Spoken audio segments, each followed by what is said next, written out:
రైతులకు కేసీఆర్ చేసిన దానికంటే కేసీఆర్ 10 ఏళ్లలో రైతులకు చేసిన దానికంటే కేవలం కాంగ్రెస్ పార్టీ ప్రభుత్వం 10 నెలల్లోనే 18,000 కోట్ల రూపాయల రుణమాఫీ చేసి 500 రూపాయలు సన్నవడ్లకు బోనస్ ఇచ్చుకుంటూ వడ్లు కొన్న 1-2 రోజుల్లోనే రైతుల ఖాతాలో డబ్బులు జమ చేస్తూ ఆ తర్వాత రైతాంగానికి ఎక్కడ కూడా లోటు లేకుండా ఎప్పటికప్పుడు రైతు భరోసా ఇవ్వడానికి కూడా రాష్ట్ర ప్రభుత్వం సిద్ధమైనటువంటి పరిస్థితుల్లో ఈ విషయాలన్నింటినీ చెప్పుకోలేనటువంటి పరిస్థితుల్లో తెలంగాణలో రాష్ట్ర ప్రభుత్వం ఉండే కానీ ఖచ్చితంగా ఏం చేసినాం ఈ రైతాంగానికి అనేది చెప్పుకోవాల్సినటువంటి అవసరాన్ని రాష్ట్ర ప్రభుత్వం గుర్తించింది. చాలామంది నిపుణులు కూడా చెప్తున్నటువంటి మాట.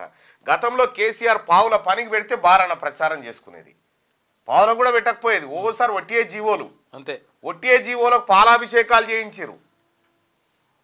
చేయించి ఇవాళ తెలంగాణ రాష్ట్రంలో కేసీఆర్ ఏదో బ్రహ్మ పదార్థం అయినట్టుగా ఆయన వ్యవహార శైలి అట్లా ఉండే. అసలు మల్లన్న సాగర్ కాడ భూసేకరణ కాడ ఎంత ఇబ్బంది, ఎంత మోసం. ఒక ఆయన అయితే అంగడికిష్టాపూర్ కాడనో ఎన్నో ఆ భూసేకరణలో భాగంగా ఇల్లు పోతుందని ఇంట్లోనే పాడవేసుకొని చచ్చిపోయాడు.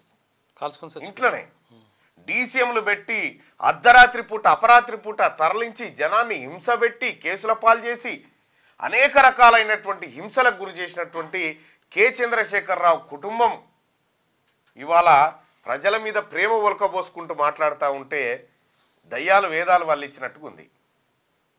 ఇవాళ రైతులను రుణబంధాల నుంచి విముక్తి చేసి రైతులను రాజులను చేసిందేమో ఈ ప్రజాప్రభుత్వము, రైతులకు బేడీలేసి జైలుకు తోలిందేమో కేసీఆర్ ప్రభుత్వం. సో గతంలో అనేక మంది రైతులకు సంబంధించినటువంటి ఇష్యూల్లో కేసీఆర్ కర్కశంగా వ్యవహరించి సిస్టమ్ను చేతిలో పెట్టుకొని మాట్లాడితే అరెస్టులు అంటూ రైతాంగాన్ని బెదిరించినటువంటి పరిస్థితులు మనం ఎన్నో చూసినాం. ఏమైంది? కేసీఆర్ గతంలో ఎన్నికల సందర్భంలో అనేక సార్లు చెప్పిండు కాంగ్రెస్ పార్టీ వస్తే కరెంటే ఉండదని చెప్పిండు. పోతుందా? కరెంట్ ఉందా లేదా? ఏడికి పోయింది కరెంటు? పింఛన్లు పోతాయని చెప్పిండు. పింఛన్లు పోయినాయి ఏమన్నా? ఏది పోలే. అదనంగా ఫ్రీ బస్ వచ్చింది, 500 రూపాయలకే గ్యాస్ సిలిండర్ వచ్చింది. ఆ తర్వాత తెలంగాణ రాష్ట్రంలో రైతాంగానికి రుణమాఫీ జరిగింది. ఒక్క రుణమాఫీ చేయవా అంటే 20,000 రూపాయలు ఓ ఏడాది, 10,000 రూపాయలు ఓ ఏడాది గతంలో కేసీఆర్ ప్రభుత్వం ఉండేది. ఇవాళ మంచికో చెడకో కాంగ్రెస్ పార్టీ ప్రభుత్వం రైతాంగాన్ని వీలైనంత ఎక్కువగా ఆదుకుంటా ఉంది. సో మిగతా రంగాల మీద కొంత ఇంపాక్ట్ పడవచ్చు, పడితే కానీ రైతాంగానికి అత్యధిక ప్రాధాన్యతనిస్తుంది కాంగ్రెస్ పార్టీ ప్రభుత్వం. ఇందిరాగాంధీ, రాజీవ్ గాంధీ గారు భూములు పంచితే ఆ భూములను గుంజుకపోయింది కేసీఆర్. ఇవాళ శ్రీశైలం ప్రాజెక్టు నుంచి 2 నెలల్లో 400 టీఎంసీలు కండలేరు గిండలేరు అవన్నీ ఎత్తుకొని పోతా ఉంటే, పోతిరెడ్డిపాడు ద్వారా ఎత్తుకొని పోతా ఉంటే దానికి బాధ్యులు ఎవరు? కేసీఆర్ కాదా? కేసీఆర్ చేయలేదా కార్యక్రమాలన్నిటికీ? రాయలసీమకు పోయి మాట్లాడలేదా నేను రతనాల సీమ చేస్తా అని చెప్పి? వాళ్ళ సిస్టమ్నంతా కొలాప్స్ చేసి రాష్ట్రాన్ని అప్పుల పాలు చేసి ఈడబ్ల్యూఎస్ తీసుకొచ్చిన పుణ్యాత్ముడే కేసీఆర్. తెలంగాణ రాష్ట్రంలో ఈడబ్ల్యూఎస్ అమలు చేస్తూ ఉన్నటువంటి అమలుకు జీవో ఇచ్చినటువంటి వ్యక్తే కేసీఆర్. ఇలా ఈడబ్ల్యూఎస్ వల్ల బీసీ సమాజం ఎంత సత్యనాశనం అవుతుందో, బీసీ నిరుద్యోగులు ఎంత ఆందోళనకు గురవుతూ ఉన్నారో మనం కళ్ళారా చూస్తూనే ఉన్నాం. కాబట్టి తెలంగాణ ప్రజలారా, ఏడాది పాలనకి 10 ఏళ్ల పాలనకి ఒకసారి బేరీ చేసుకోవాల్సినటువంటి అవసరం ఉంది. కరప్షన్ లేదు, కమిషన్లు లేవు. గతంలో కేసీఆర్ 10 రూపాయల పనికి 100 రూపాయలు అప్పచెప్పేది, 100 రూపాయలు అప్పచెప్పి 90 రూపాయలు జేబులేసుకునేది. కేశవాపురం కడతా అన్నారు, దానికి మొబిలైజేషన్ అడ్వాన్స్ 2,500 కోట్లు ఏమి ఇచ్చిరని తెలిసింది. తెలంగాణ రాష్ట్ర ప్రభుత్వం రాగానే రద్దు చేసి పారేసింది. ఏది? కాంగ్రెస్ పార్టీ ప్రభుత్వం రాగానే. ఇట్లా కేసీఆర్ చేసినటువంటి అనేక పాపాలను కడగడానికి ఈ 10 నెలల్లో 5-6 నెలలు దానికే పోయింది. ఇప్పుడు ఈ కేసీఆర్ పరిపాలనలో ఆయన పాపాలు కడగడానికే 10 నెలలు పోయింది. మిత్తిలు ఆయన చేసిన మిత్తులు, కేసీఆర్ చేసిపోయిన అప్పులు నెలకు 6,000 కోట్లు మిత్తిలు కడతా ఉంది తెలంగాణ ప్రభుత్వం. ప్రజా సంక్షేమం వైపు కనీసం ప్రభుత్వ ఉద్యోగులకు 1 తారీఖు జీతాలు వేయలేనటువంటి పరిస్థితిలో కేసీఆర్ ప్రభుత్వం ఉండే. ఇవాళ ప్రభుత్వ ఉద్యోగులకు 1 తారీఖు రోజు టంచనగా జీతాలు వేస్తుంది కాంగ్రెస్ పార్టీ ప్రభుత్వం. నెలకు పడితే పడే కూడా తెలియదు. అసలు రైతులను రుణాలు తీసుకొని నేను మాఫీ చేస్తా అంటివి.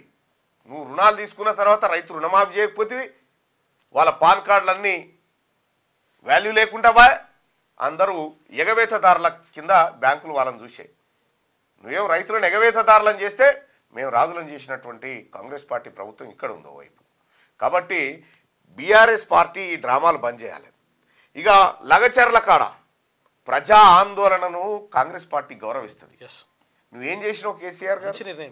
ఇందిరా పార్క్ కాడ ధర్నా చౌకే ఉండొద్దని ఎత్తేసినటువంటి మహానుభావుడు నువ్వు. ధర్నా చౌక్ ఎత్తేస్తే ఇదే ముఖ్యమంత్రి కాంగ్రెస్ పార్టీ ముఖ్యమంత్రి గారు ధర్నా చౌక్ కాడికి పోయి గెలిచిన తర్వాత ధర్నా చౌక్ ఉండాల్సిందే ఇక్కడ అని చెప్పి చెప్పొచ్చినటువంటి ముఖ్యమంత్రి ఇప్పుడు ఉన్నటువంటి రేవంత్ రెడ్డి గారు. ఆ ధర్నా చౌకులనే వచ్చి మళ్ళీ మీ బీఆర్ఎస్ పార్టీ వాళ్ళు ధర్నాలు చేసుకొని ఇది పొడుగు ఉంది, ఇది పొడుగు తక్కువ ఉంది, ఇది ఎత్తుంది, ఇది దొడ్డుంది, ఇది లావు ఉంది, ఈ మాటలు. అసలు గురుకులాల్లో ఎన్ని ఫుడ్ పాయిజన్లు మీ ప్రభుత్వ హయాంలో గురుకుల పాఠశాలలు ప్రభుత్వ పాఠశాలలు ఏమిచ్చిరా మీ ముఖానికి? గతంలో వంట చేసే వాళ్ళకి 1000 రూపాయలు ఇస్తే వాళ్ళు ఎట్లా బతుండే? వాళ్ళకు పెంచి కాస్మెటిక్ ఛార్జీలు పెంచి మెస్ ఛార్జీలు పెంచి ఇన్ని రకాలుగా కాంగ్రెస్ పార్టీ గవర్నమెంట్ ప్రజల కోసం పనిచేసుకుంటూ వస్తూ ఉంటే ఆడికి పోయి కలెక్టర్ను తిడతావు. మీలాగా కాంగ్రెస్ పార్టీ నాయకత్వం ఏం కాళ్ళు మొక్కించుకోలే కలెక్టర్లతోటి. కాబట్టి బీఆర్ఎస్ పార్టీ నేను ముఖ్యమంత్రి గారు చెప్తా ఉన్నా, బీఆర్ఎస్ పార్టీ అంత్యక్రియలు అంతర్జాతీయ లాంఛనాలతో చేయాలి. వీళ్ళి బీఆర్ఎస్ పార్టీని ఎట్లాగో బొంద పెట్టుడు తప్పది. బొంద పెడితే దానికి ప్రభుత్వ లాంఛనాలతో చేయరి వాటి అంత్యక్రియలు. ఎవరికైనా యాదుకుందా? ఇంకా దీక్షా దివాస్ అని పెట్టాం. దేనికి సార్ దీక్ష? దేనికి చేసినావు? ఆయాల దీక్షా దివాస్కు సంబంధించి ఇగో నీ దీక్షా దివాస్ చేసినటువంటి సందర్భంలో నవంబర్ 29 రోజు నిజామాబాద్ హాస్పిటల్లో డాక్టర్లు నన్ను బెదిరించిండ్రు. నువ్వు రేపో కోమాలకు పోతావు, ఎల్లుండో కోమాలకు పోతావు, కోమాలకు పోతే బతకవు, విరమించమని చెప్తే నేను విరమించలే. కేసీఆర్ కు ఎట్లాంటి ట్రీట్మెంట్ జరిగింది, ఏ రోజు ఏ గోలు ఇచ్చిరు, ఏ డోస్ వేసిరు, ఈ డోసులతో ఎన్ని రోజులు బతకొచ్చు అంటే ఎల్లకాలం బతకొచ్చు. ఇక కేసీఆర్ దీక్షలు ఎట్లుంటాయి? అజిత్ రెడ్డి ఫోన్ చేశారు. ఏరా సార్ అంటే ఇప్పుడే వచ్చిండు సార్, వేడిలో స్నానం అయిపోయింది, పెరుగునం రెడీ పెట్టాం, తింటున్నాడు, అయిపోగానే పోతాం సార్ అన్నాడు. దీక్ష 48 hours దీక్ష అయిపోగానే పోతాం. ఇద్దరు పోయినరు. మళ్ళీ ఫోన్ చేసినాక అజిత్ సార్ చేరుకున్నామని. నీ ఇద్దరికి ఫోన్ చేసిన, అరే బాబు పోతే పోయిన ఇప్పుడు కెమెరాలు పట్టుకొని మావాడు చేరుకున్నా అంటే అది మన దీక్ష 48 hours దీక్ష. కేసీఆర్ దీక్ష చూసిరా? పెరగాలి 48 గంటలు దీక్ష కేసీఆర్. ఈడ కేసీఆర్ దీక్ష ఢిల్లీలో ఉన్నాడు దీక్ష చేసిండు. 48 గంటల దీక్ష అంటే పొద్దుగాల 9 గంటలకు 10 గంటలకు వచ్చి దీక్షలు కూర్చోవాలిగా కాదు, సాయంత్రం 6 గంటలకు స్టార్ట్ అవుతుంది దీక్ష. సాయంత్రం 6 గంటలకు స్టార్ట్ అయ్యి అటు ఇటు ఇదాన మీడియా వాళ్ళంతా ఎక్కడో అక్కడ జర కెమెరాలు ఆడ పలసబడి పోగానే మెల్లగా ఇంటికి వెళ్ళిపోయినట. అయితే అప్పటికే ఈటీవీ అయినా టీవీ9 అయినా సార్ లేడు సార్ దీక్షలు అని అంటే కపిలవాయి దిలీప్ కుమార్ గారు సెక్రటరీ ఉండే ఆయనకు, కేసీఆర్ గారు సెక్రటరీ ఉంటే సార్ మీ సార్ లేడు కదా సార్ దీక్షలు అంటే, అరే మీ దండం పెడతారని ఆయన ఏం చెప్పకుండా జర పరుగు కాపాడు ఆయన జర మన తెలంగాణ అంటే, మరి యాడికి పోయిండు సార్ అంటే ఏం లేదు ఇంటికి పోయిండు, ఇంత తినొస్తాడు అలాగే ఇంటికి పోయినట్టు ఇంత వేడి నీళ్ళతో తానం చేసి ఇంత తిన్నాడు, సరే మంచి మళ్ళీ మబ్బులు వచ్చి కూర్చున్నాడట. మబ్బులు వచ్చి కూర్చొని ఫస్ట్ రోజు అయిపోయింది కదా దీక్ష, రెండో రోజు 10 గంటలకు విరమ. ఇది 48 గంటల దీక్ష కేసీఆర్ గారిది. ఇదే కాదు, ఖమ్మంలో చేసినటువంటి దీక్ష కూడా, ఆ దీక్షకు సంబంధించి కూడా ఒక చిన్నది చూద్దాం. ఇగో ఇది ఆయాల కేసీఆర్ దీక్ష విరమణ బగ్గుమన్న యువత.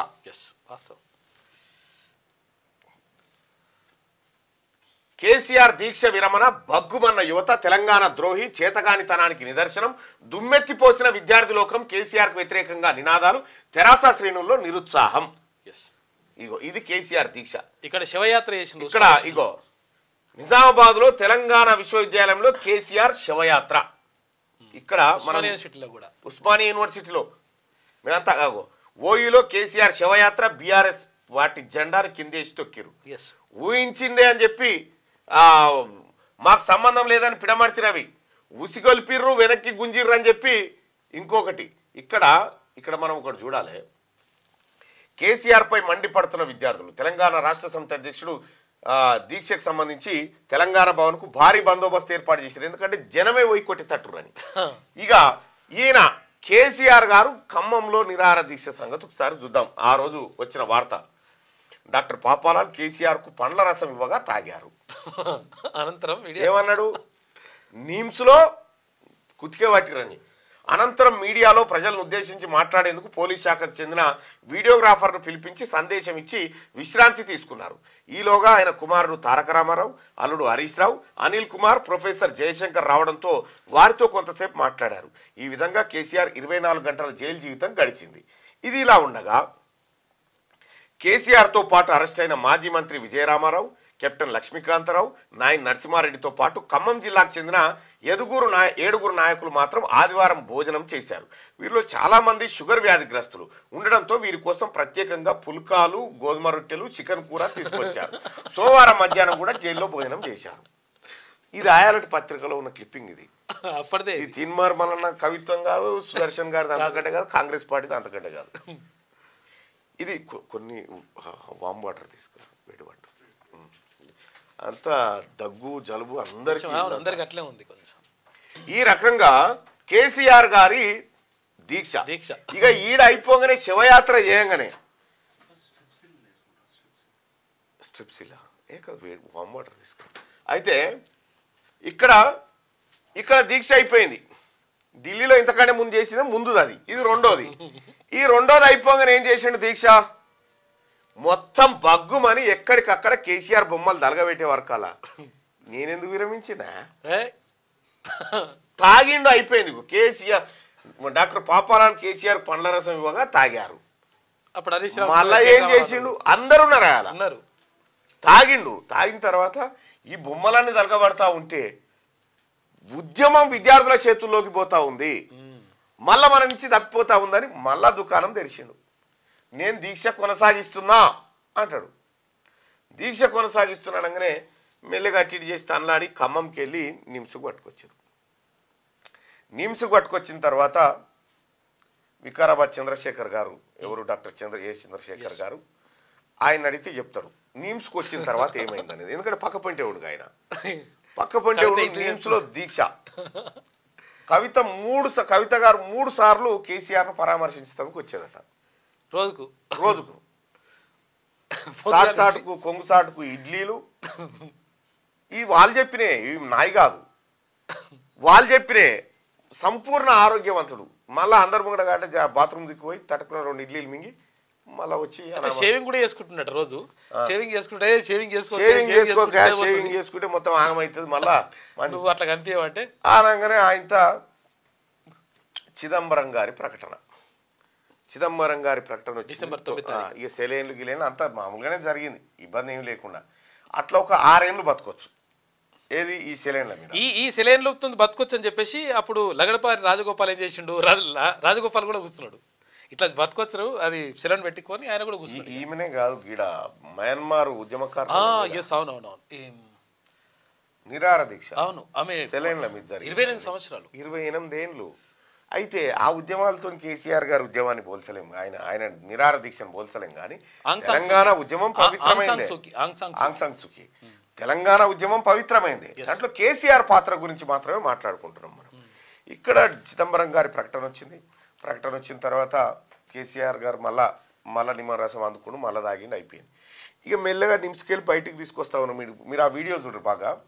ఇటు దిక్కేమో మీడియా ఉంది, ఇటు దిక్కేమో ఈయన ఉన్నాడు.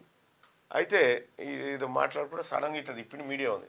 మీడియాను చూసి ఇట్లా వేసాడు. మళ్ళీ మీరు ఆ వీడియో చూడరు. అంటే ఆ రోజు ఇవన్నీ గమనించినప్పటికి కూడా అది ఉద్యమం, దాన్ని ఇప్పుడు ఏమనకూడదు. చాలా మంది ఈ మాట మాట్లాడారు. వికారాబాద్ చంద్రశేఖర్ గారు, లేకపోతే విజయరామారావు గారు, వీళ్ళందరిని అడిగితే కేసీఆర్ దీక్ష గురించి వాళ్ళు చెప్తారు. ఇది దీక్షనా లేకపోతే దోకనా, ఏం చేసిండు అనేది.